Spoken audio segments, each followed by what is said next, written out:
Maintenant, on est dans une situation où c'est ce que vous dites qui renforce l'extrémisme. Quand vous dites que l'immigration pose un problème, il faut aussi parler des avantages de l'immigration. Parce que moi, quand je travaille en France, je paye mes impôts ici. Donc les étrangers qui sont là, il y a une partie qui peut travailler et envoyer au pays aider. La majorité paye ses impôts, s'installe dans vos pays, enrichit vos pays. Donc ce sont des citoyens productifs. Après, il faut voir, il y a une minorité qui vient, il y a des morts, certes. Mais je voulais souligner une chose. Le discours que vous avez, il est encore légitime tant que l'Afrique restera muette. Et moi, aujourd'hui, je voulais m'indigner pour le silence de l'Union africaine. Les gens là qui meurent sur les plages, et je mesure mes mots, si c'était des Blancs, la terre entière serait en train de trembler. Ce sont des Noirs et des Arabes.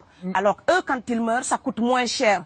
Ici, j'étais venu en 2008 et j'avais dit, l'Union européenne, avec ses flottes de guerre, avec son économie, je vous dis une chose, si on voulait attaquer nos pays ici en Occident, il y aurait des moyens de se défendre.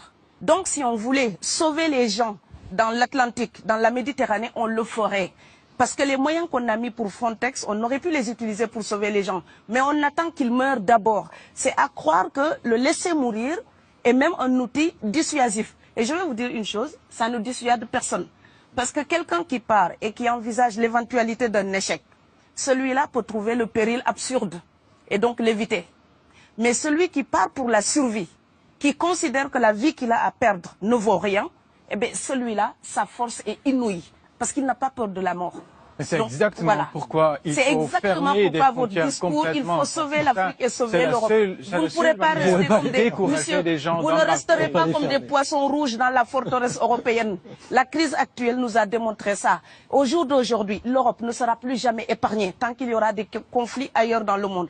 L'Europe ne sera plus jamais opulente tant qu'il y aura des carences ailleurs dans le monde.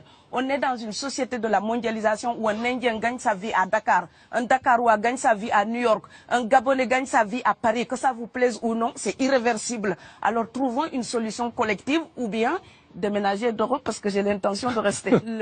Quand quelqu'un part, c'est comme quelqu'un qui est élu, choisi, peut-être le plus débrouillard. Et il y a tout un clan ou toute une famille qui pose son espoir sur cette personne-là. Monsieur, là, je vous vois bien habillé, bien nourri. Si vous étiez affamé chez vous, peut-être que votre famille serait ravie d'imaginer que vous pourriez aller gagner de quoi faire vivre les autres. Donc c'est aussi une solidarité qui est en œuvre. On laisse partir quelqu'un, on compte sur lui. Vous allez me laisser terminer.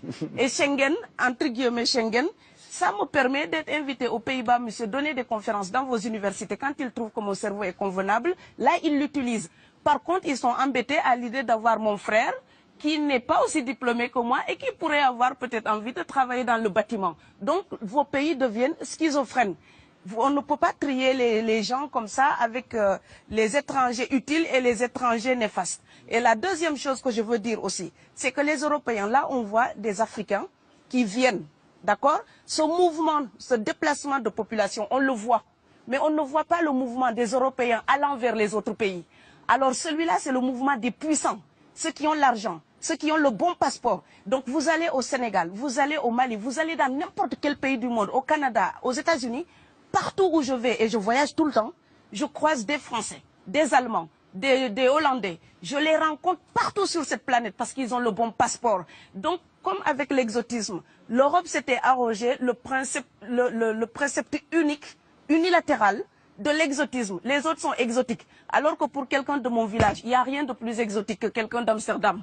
Maintenant, pour l'étranger aussi, pour les voyages des temps modernes avec la mondialisation, quand les pauvres viennent vers vous, il y a des mouvements de foule qu'il faut bloquer. Mais quand vous, avec votre passeport et avec toutes les prétentions que cela donne, vous débarquez dans les pays du tiers-monde, là, vous êtes en terrain conquis.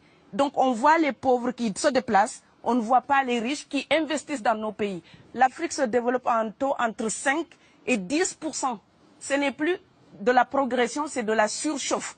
Sauf que quand des pays du tiers-monde se développent et qu'ils n'ont pas les moyens pour gérer tout ça, il faut une ingénierie, il faut une formation, il faut des populations pour installer une démocratie. Là, cette surchauffe-là, vous avez besoin qu'on reste dominé pour servir de débouché à l'industrie européenne.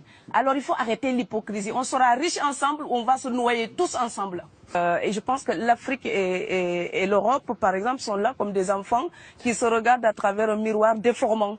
Il serait enfin temps qu'ils se respectent, enfin qu'elles se respectent suffisamment pour que l'Europe arrête de nous envoyer ses déchets industriels pour construire avec nous de véritables industries, pour que l'Europe participe à ce développement et que l'Afrique, 60 ans après les indépendances, arrête de dire c'est la faute des autres. Au bout d'un moment, indépendance, c'est responsabilité. Si nous sommes vraiment indépendants en Afrique, nous sommes aussi responsables de notre destin.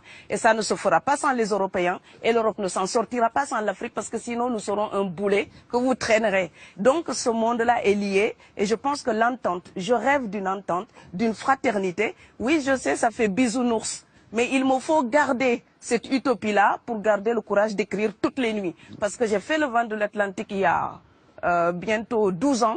Aujourd'hui, à l'époque, quand je parlais de dizaines de morts dans l'Atlantique, on me disait « tu exagères ».